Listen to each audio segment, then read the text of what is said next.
qaar ka mid ah asaasayaashii dalladda naafada qaranka ee Somaliland ayaa waxay shaaciyeen inay gebi ahaanba ka baxeen dalladii naafada qaranka ee SNDF waxaana ay shaaciyeen inay ku midoobeen urur cusub oo ay ku matali doonaan dhammaan naafada qaranka ee ku sugan Jamhuuriyadda Somaliland. Mas'uuliyiintan ayaa sidoo kale waxay maanta xuseen 3 Diseembar oo ah maalin laga xuso dunida inteeda kale maalinta naafada qaranka, waxaana ay soo bandhigeen cabashada ay ka qabaan dalladda naafada qaranka ee SDF iyagoo tilmaamay in loo joojin waayay cabashooyinka ay soo bandhigeen markii dalladda naafada qaranka ee SDF ay qabsanaysay shirweynahoogii. Mas'uuliyiintan oo hadallada iska daba qaatay ayaa waxay tilmaameen in ururkan cusub ay ku midoobeen uu yahay mid ka turjumaya dhammaan naafada qaranka ee ku sugan Somaliland oo ay ku midaysan yihiin. waxaan kala hambalyo dirayaa maanta ay tahay maalintii ama ay ku beegnayd maalintii naafada adduunka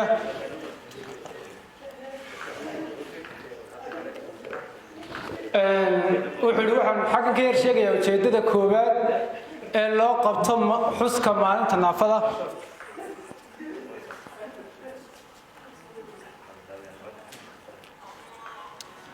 wuxuu 3 Diseembar 1997 ayaa hay'adda UN ama qaramada midoobay waxay bilowday inay sharci uga dhigto maalintaas inay xus u tahay dadka naafada ah. wuxuu sanadka xuska la qabtay ka hor lama xusi jirin naafada ama bulshada waxba xus kuma lahayn.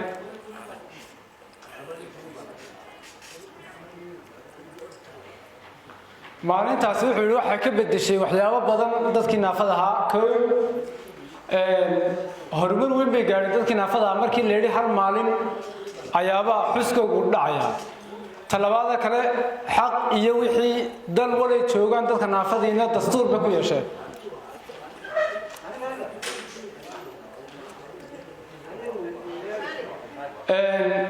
wuxuu UN ama qaramada midoobay si fiican buu taqaanaa dadka naafada oo shaqaalaha UN waxa ku jira naafo, balse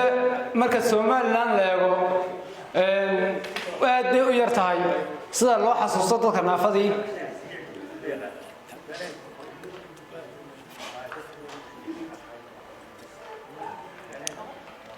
qaramada midoobay 1992 ayay qortay lowga ama sharciga dhigaya qofka naafada sharcigu leeyahay, balse imika sanadkan aynu ku jirno waliba bishan ayaa Somaliland u yimid sharcigii dadka naafada.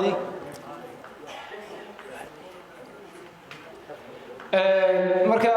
meel walay joogaan dadka Soomaalida iyo dadka geeska Afrika ku nool dhammaan waxaan leeyahay hambalyo.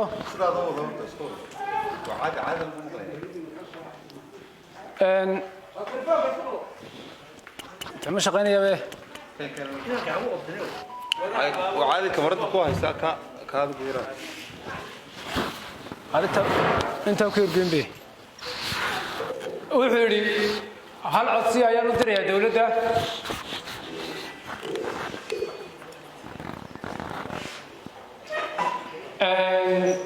marka codsiga aan u diray dawladdu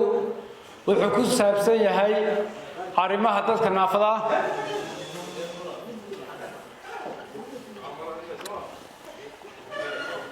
dalladda SNDF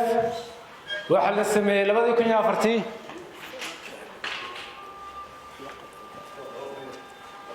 2004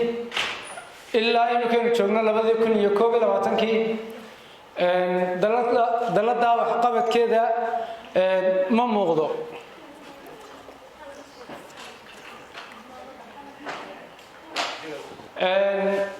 wuxuu xagga minbarnimada kama sinna oo cadaalad ahaan ma fadhiyaan.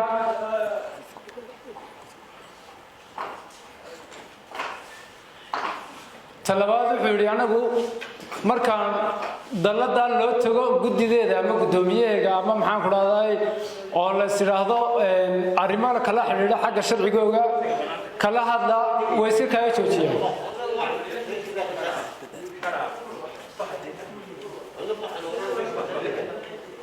inta badan sharciga dadka naafada dawladdu waxba kama oga sidaa darteed waxaan odhan lahaa dawladdu hoos u eegto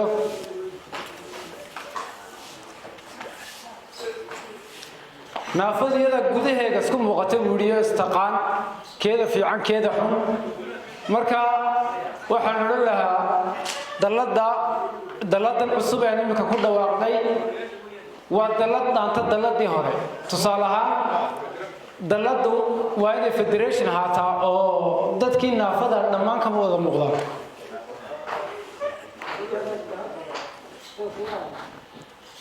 wuxuu yidhi sharciga ururka ama dallada SNDF waxaa la mudayno qaladaad badan ku jira tusaale gudoomiyaha waxa weeye nin handicap ama curyaana wuxuu yidhi sidoo kale gudoomiye ku-xigeenkuna waa nin isla handicap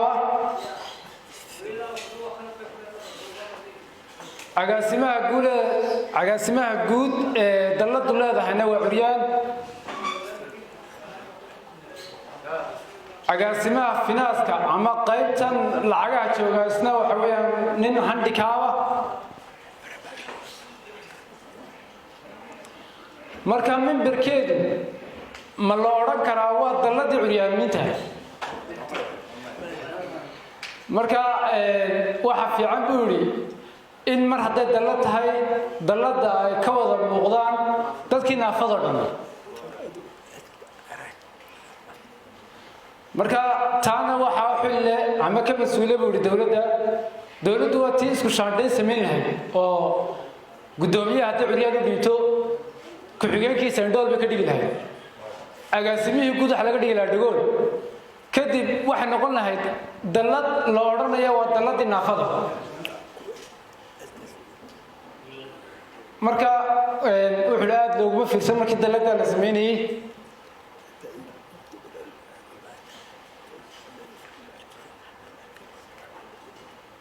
wuxuu waa muhiim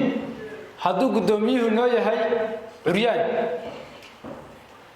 mambarka ka hooseeya maadaama layidhi waa dallad naafo waxa qurux badan buu yidhi inay naafada oo dhani ay kulmiso oo haddii dalladii noqoto dhammaan niman handicapa dee waxaa qurux badan buu yidhi in lagu bedelo oo la idhaahdo dalladii curyaamiinta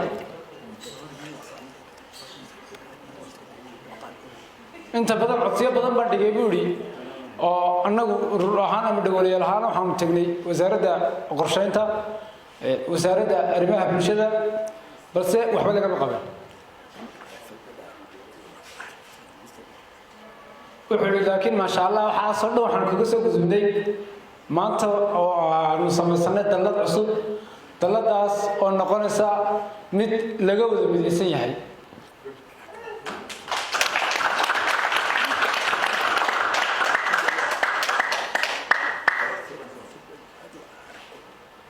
marka dawladdu iyada arki doonta marka naafo laga hadlayo in la idhaahdo gudoomiye ku-xigeen iyo agaasime iyo dhammaan xubnaha dalladda ka shaqaynaya inay dad naafo ah oo mid dhegala mid indhoola mid curyaanaba ay isugu jiraan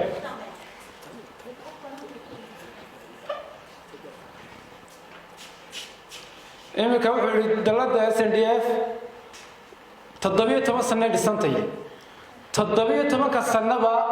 sharciga ku shaqaysaa waa sharciga in gudoomiyaha ku-xigeenkeega dhammaan ay noqoto maxaan ku dhahdaaye dad isku mid ah handicap marka insha Allah inagu waxaan noqon doonaa buu dad midaysan naafadu naafo kastay tahay waa walaalo ha indhalaado curyaan ha ahaado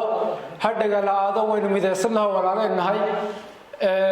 insha Allah dalladeena nimaka cusub wax noqon doontaa buu dallad guul gaadha curyaana wuxuu yidhi sidoo kale gudoomiye ku-xigeenkuna waa nin isla handicap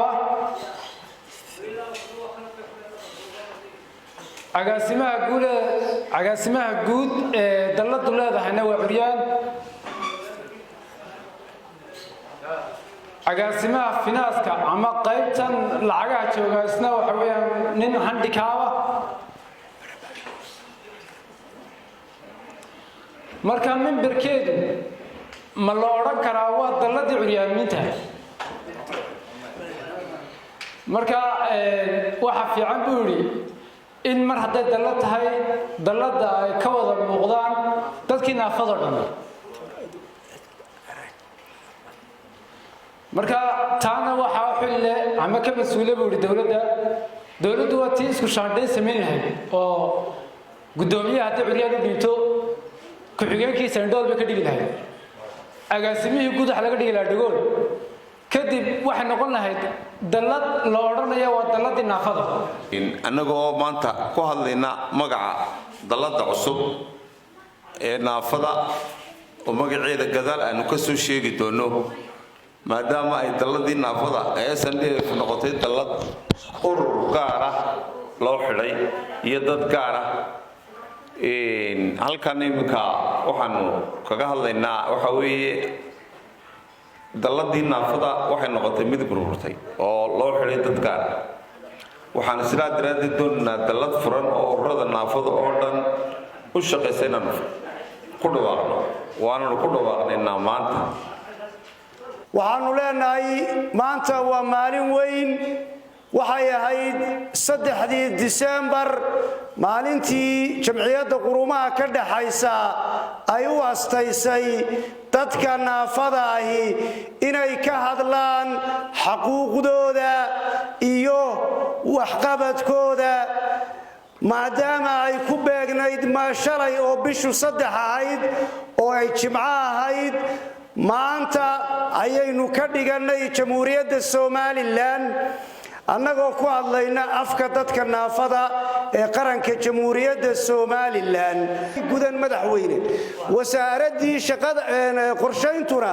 wasaaradii balaaninka ee wasaaradii qorshayntu iyaduna shuruucdii iyo kala saaridii xisbiyada ururada naafada dalladda naafada aad iyo aad bay runtii ugu simbiriirixatay waxaan leeyahay intaasi waa cabashada guud oo aan u soo gudbinayo madaxweynaha jamhuuriyadda Soomaaliland madaxweynaha ku-xigeenka jamhuuriyadda Soomaaliland golaha wasiirada baarlamaanka guurtida iyo dhammaanba golaha garsoorka waxaan leenahay maanta waa maalin hambalyo mudan waa maalinta aanu codka iyaga dhiibanno ummadda af Soomaaliga ku hadashana waxaan halkan uga sheegayaa inay cabashadooda u gudbiyaan maamulada ka jira dhulka ay ku sugan yihiin waa ummadda af Soomaaliga ku hadasha ee geeska Afrika kuwa dibadaha jira iyagu dawlado waaweyn bay la joogaano Mareykanka iyo Yurub iyo Australia iyo Asia iyo dadka jooga iyagu dawladay la joogaan dawlada qaynuunku garanaya dawlado maxaan ku raadayay jamciyadda quruumaha ka dhaxaysa memberka laakiin ummadda geeska Afrika ku nool Soomaaliyeed waxaan leenahay maamulada ka jira dhulka aad ku nooshiin cabashadiina u soo bandhiga annaguna cabashadayada iyo farxadayada waxaan u bandhigaynaa madaxdayada qaranka jamhuuriyadda Soomaaliland waxaan u baahday dadka soo agaasimay maalinta naafada adduunka hambaliya ma leeyahay dhamaantii hambaliya wala isku maalinta bulshada naafada ka ee Soomaaliland أنتو جاتكين وكسوني موحوية سيدان وقت تشان لاينين سيدان كلا سيدان وحسلين ما أنت نافذة دونك تاوسو مهمة وين لدتك نافذة وأجرته كلا قيب سنان لأن عند لدى نافذة أي تدك نافذة أي غير كذا فتوبتين دلدى نافذة قرنك تمرد السومال تاسو صوت ما أنتنا إنه حسنو حسكي رسمي قاها نافذة تمرد السومال شذا نافذة كا waxay meel ku gaaraysaa wada jirka iyo iskaashiga iyo helitaanka cadaalad iyo sinaan laakiin waxa muuqata maanta inay arrimahaas gacanta ka baxeen ay dowladda naafada qaranka Jamhuuriyadda Soomaaliland aan uga baahnay inay bulshada naafada ay midayso ay iyadu ku kacayso qooqo takoor iyo kala qaybin bulsho waxaan ugu baaqaynaa dhammaanba mas-uuliyiinta naafada inay ka wada shaqeeyaan wadajirka naafada waxaa dhib badan noo geystay annagu haddaan nahay weliba siiba hablaha maqalka naafada ka dalada SNDF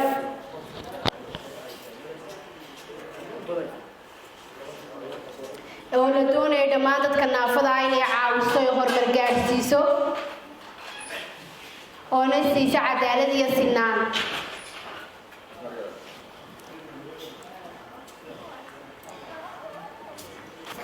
waxaa muhiim ah in xuskan ay qabtaan dalada naafada iyo walibana wasaaradda arrimaha bulshada balse